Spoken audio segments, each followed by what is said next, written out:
भारत एक कृषि प्रधान देश है। आज भी यहां की आबादी का एक बड़ा हिस्सा कृषि से किसी न किसी रूप में जुड़ा हुआ है। आजादी के बाद देश में कई बड़े बदलाव आए। उनमें एक कृषि क्षेत्र भी था। हरित क्रांति से भारतीय किसानों की दिशा और दशा में महत्वपूर्ण परिवर्तन हुए। आज एक बड़ा कृषक वर्ग पारंपरिक कृषि के साथ साथ गैर पारंपरिक कृषि में भी रुचि लेने लगा है।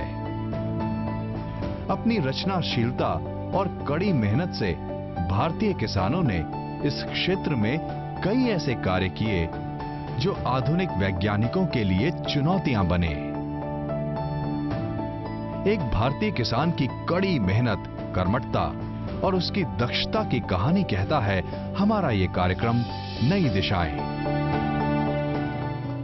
और आज इसके प्रथम एपिसोड में हम रोशनी डालेंगे एक अनोखी कृषि पर, सॉल्ट फार्मिंग। जी हां, हमारा आज का विषय है नमक की खेती।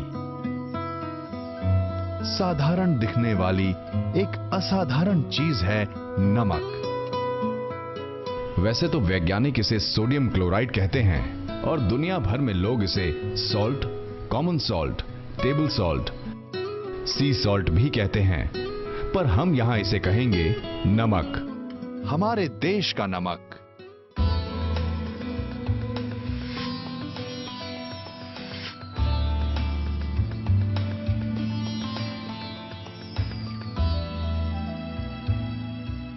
नमक एक खारे अमृत का नाम है।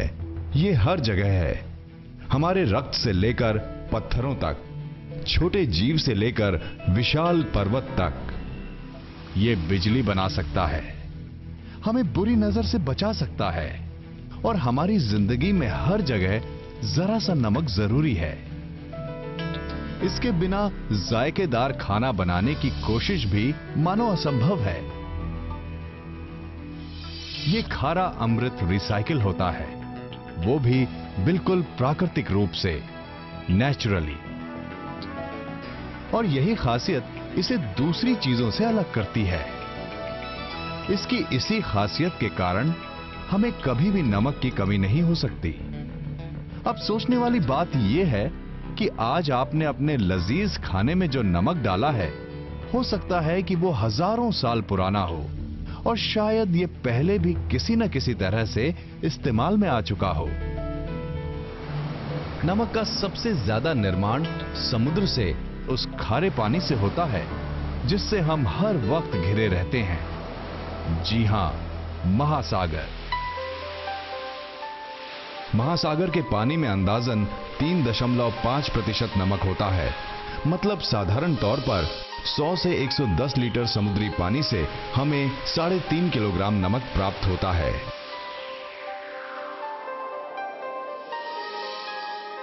जैसे धरती की गोद से किसान अनाज उपजाता है, उसी तरह समुद्र की गोद और धरती की मदद से ही उपजता है नमक, देश का नमक। पर यह प्रक्रिया उतनी आसान नहीं है जितनी सामान्य खेती किसानी। नमक बनाने के लिए सबसे पहले तैयार की जाती है सही जमीन।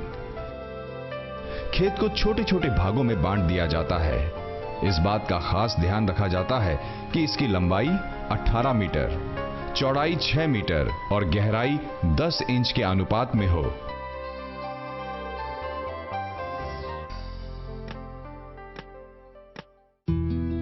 छोटे छोटे भाग में खेत को बांटने के बाद लकड़ी से बने इस खास उपकरण की मदद से जमीन को पीटा जाता है।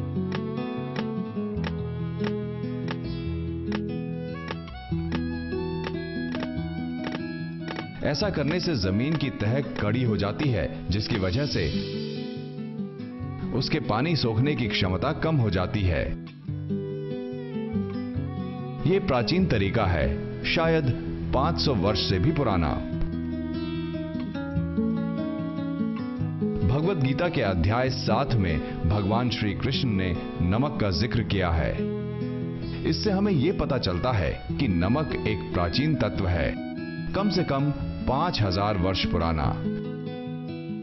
महाभारत में भी संबरकुंड के बारे में बताया गया है और वहां नमक की कृषि होने का विवरण भी है।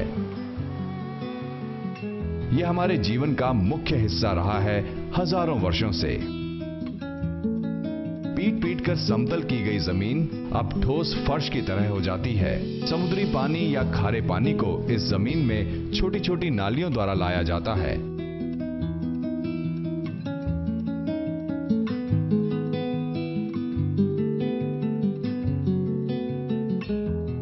फिर 35 से 40 दिनों तक इस खारे पानी को इस जमीन पर छोड़ दिया जाता है। सूर्य की गर्मी और ऊर्जा से सतह पर नमक का फर्श तैयार हो जाता है और जो अब इतना सख्त हो जाता है कि अब इस पर चलने से पैरों के निशान तक नहीं रहते। अब यह जमीन नमक बनाने के लिए बिल्कुल तैयार है।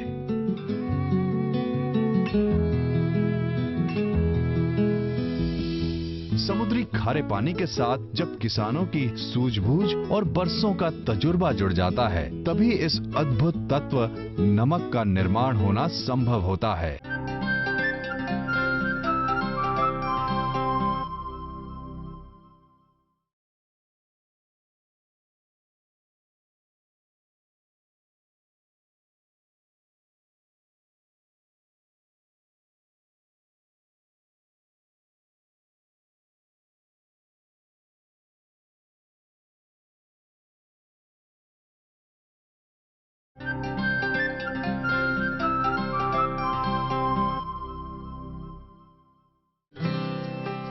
नमक एक प्राकृतिक परिरक्षक है। परिरक्षक वो तत्व होते हैं जो खाद्य पदार्थों को जल्दी खराब होने से बचाता है। पर ऐसा है क्यों? नई दिशाएं गौर से देखेंगी इसके पीछे के कारण को। हम इस वक्त देख रहे हैं उत्तक यानी टिश्यू के एक अणु यानी मॉलिक्यूल को। यह पानी से भरा है। जैसे जैसे नमक उत्तक में प्रवेश करता है, यह अपनी एक विशेष जगह बना लेता है और पानी के कण को बाहर फेंक देता है। उत्तक में पानी ना होने की वजह से खाद्य पदार्थ को सड़ाने वाले जीव जंतु जीवित नहीं रह पाते और खाद्य पदार्थ लंबे समय तक बरकरार रहता है।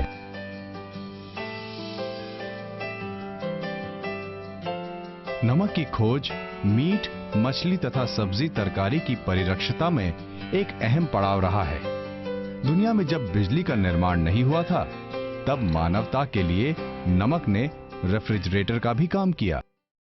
नमक बनाने की प्रक्रिया एक कला भी है और विज्ञान भी। कुंड में जमा खारे पानी को खेत में भेजने की एक योजना तैयार करनी पड़ती है ताकि नया पानी कुंड में उनकी जगह ले सके।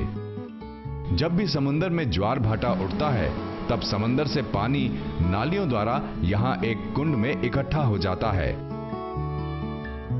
ज्वार या हाई टाइड अमावस्या और पूर्णिमा के दिन सबसे अधिक होता है। इस कुंड में जमा समुद्री खारे पानी की सैलिनिटी अथवा खारापन 0 से 5 मिलीग्राम प्रति लीटर होता है। कुंड के किनारे पानी की नियमित तौर पर जांच करनी होती है ताकि इसके खारेपन पर नजर रखी जा सके। ये इतना आसान नहीं होता जितना दिखाई पड़ता है। समुद्री खारे पानी के साथ जब किसानों की सूझबूझ और बरसों का तजुर्बा जुड़ जाता है, तभी इस अद्भुत तत्व नमक का निर्माण होना संभव होता है।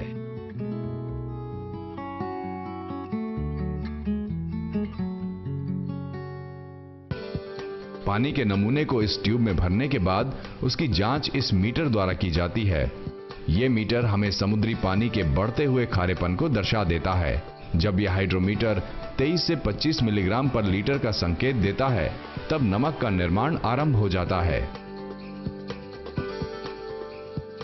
इस आधुनिक उपकरण ने नमक कृषि को एक नई दिशा दी है।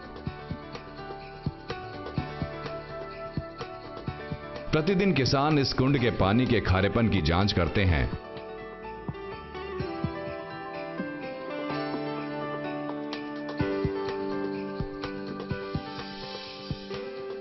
सूर्य की गर्मी और ऊर्जा से यह सैलिनिटी अथवा खारापन बढ़ने लगता है।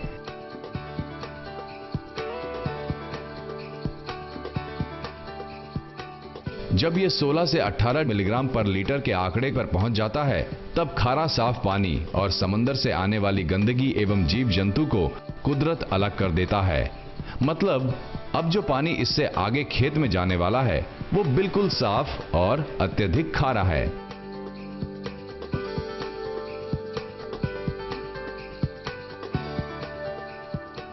अब जब ये उपकरण 24 मिलीग्राम पर लीटर के आंकड़े को छूता है, तब किसान इस खेत में इस खारे पानी को छोड़ने की अनुमति देते हैं।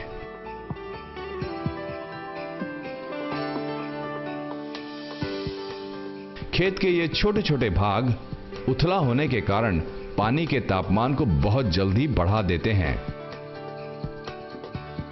नमक निर्माण करने वाले ये किसान अब आधुनिकता की ओर कदम बढ़ा चुके हैं। ज्यादातर नमक पैदावार करने वाले खेतों में ये ट्यूबवेल लगवा चुके हैं। ट्यूबवेल की मदद से किसान धरती की गोद से सीधे 8 मिलीग्राम पर लीटर के आसपास की सैलिनिटी वाला खारा पानी निकालते हैं। इसमें समुद्र से आने वाली अशुद्धियां भी नहीं होती। आधुनिक ट्यूबवेल और बिजली की उपलब्धि से नमक कृषि में एक नई क्रांति आई।